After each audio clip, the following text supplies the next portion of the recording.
আসসালামু আলাইকুম। আজকে আমাদের একটা পড়ার বিষয় হচ্ছিল চলতরিতের ঘন প্লেটের একটা রোধ নির্ণয়ের ম্যাথ। তা চল প্রবলেমটা দেখি। এখানে বলা আছে 12টি তার দিয়ে একটি ঘনক বানালে ঘনকের যে কোনো দুই কোণের মধ্যবর্তী রোধ কত। এখানে আমার তার আছে 12টা, দেখতে পাচ্ছি এখানে 12টা তার আছে, প্রত্যেক তারে একটা করে রোধ আছে, তাহলে রোধ আছে 12টা। এখন বলছে দুই কোণের, দুটা কোণের, দুই কোণের মধ্যবর্তী রোধ। এখন কোণ আছে কয়টা, এখান আর এটা, এই দুটার মধ্যে রোধ নির্ণয় করা যাবে, এই দুটার মধ্যে রোধ নির্ণয় করা যাবে। তো আমরা রোধ নির্ণয় করি হচ্ছে হলো এই দুটার ভিতরে, এই যে এখান থেকে মনে করো এখানে ধরি, এই পাশে আই গেল, এই পাশে বার হয়ে গেল। এখন এখানে দেখার বিষয়, এখান থেকে কয়টা বিদ্যুৎ যাচ্ছে, রোধটা যাচ্ছে, বিদ্যুৎ যাবে এই দিক দিয়ে একটা, এই দিক দিয়ে একটা, এই দিক দিয়ে একটা, আর এখান থেকে এই তিন দিক দিয়ে এই বিদ্যুৎ যাচ্ছে, তাই না?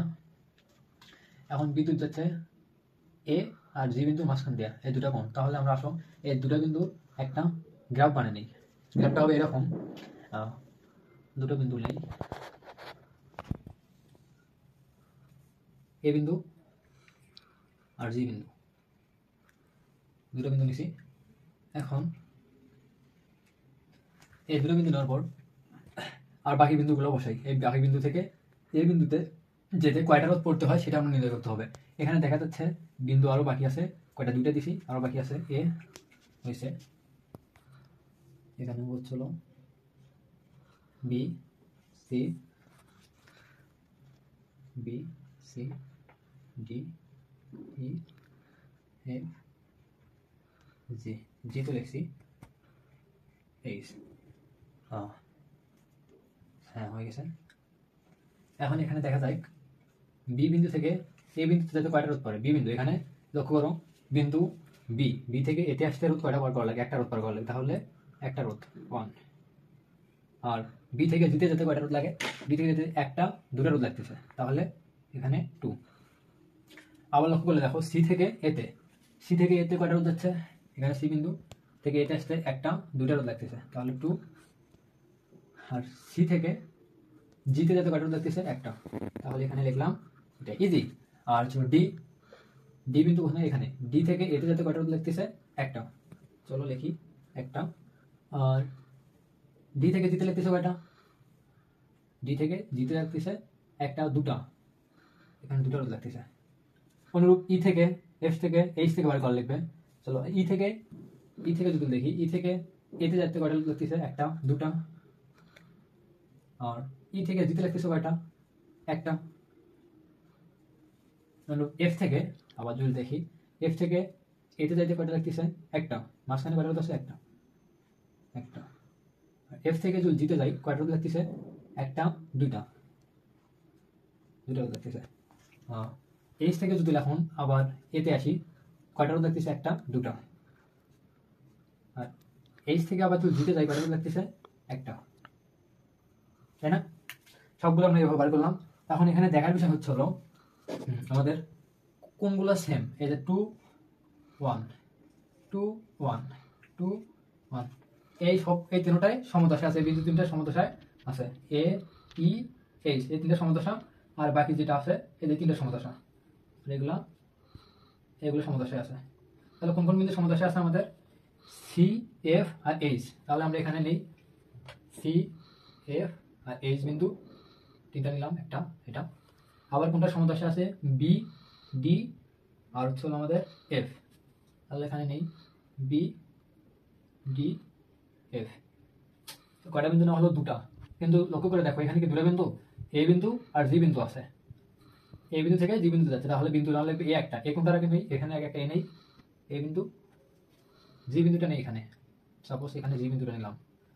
তাহলে দেখো সি বিন্দু থেকে আসলে হলো রোধ বেড়েছে কয়টা, দুইটা। তাহলে আমরা যদি এখানে দুটা রোধ রাখি, একটা, আর হচ্ছে হলো এখানে আর একটা, দুইটা। ফির হচ্ছে হলো এই ই থেকে বার হচ্ছে দুইটা, ই থেকে বার হচ্ছে কয়টা, দুইটা, দুইটা। আর হচ্ছে এইচ থেকে বার হচ্ছে কয়টা, দুইটা। এখানে দেখলে বোঝা যাবে যে এইচ, এইচ থেকে রোধ বার হয়েছে একটা, দুইটা। তাহলে এইচ থেকে দুটো বাড়ায়, সাপোজ একটা, আর একটা নিলাম, দুইটা। আর এখানে দেখা যাবে এ থেকে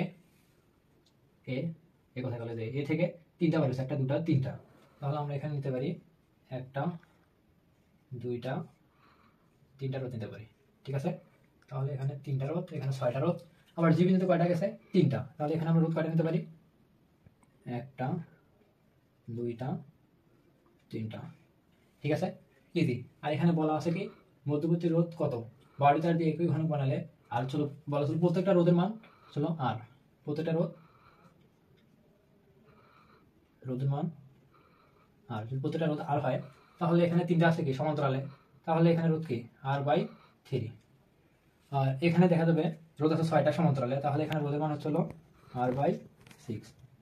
আর এখানে আছে 3টা সমান্তরালে, তাহলে এখানে রোধের মান হচ্ছিল তোমার R/3। তাহলে এটা সবগুলো যখন সমান্তরাল হয় একটা তুল্য রোধ হয়ে গেল, তাহলে প্রত্যেকটা একটা বিন্দু হিসেবে ক্রিয়া করবে, কি হিসেবে ক্রিয়া করবে বিন্দু হিসেবে। তাহলে এখানে একটা যদি বিন্দু নেই, এখানে একটা বিন্দু, এইটা সমানে এটা একটা বিন্দু, তাহলে এখানে এই যে রোধটা হলো একটা R/3, এই 6টা বিন্দু আর একটা তুল্য রোধ আসলো, সেটা হচ্ছে হলো আপনার R/6। এই যে বিন্দুটার জন্য একটা যে রোধ আসলো এটা হলো R/3। এখন দেখা যাচ্ছে এই রোধগুলো কি শ্রেণীতে যুক্ত আছে, এখন শ্রেণীতে যুক্ত থাকলে সবগুলো যোগ করে হবে, তাহলে তাহলে তুল্য রোধ হচ্ছে হলো এটা R/3 plus R/6 plus R/3,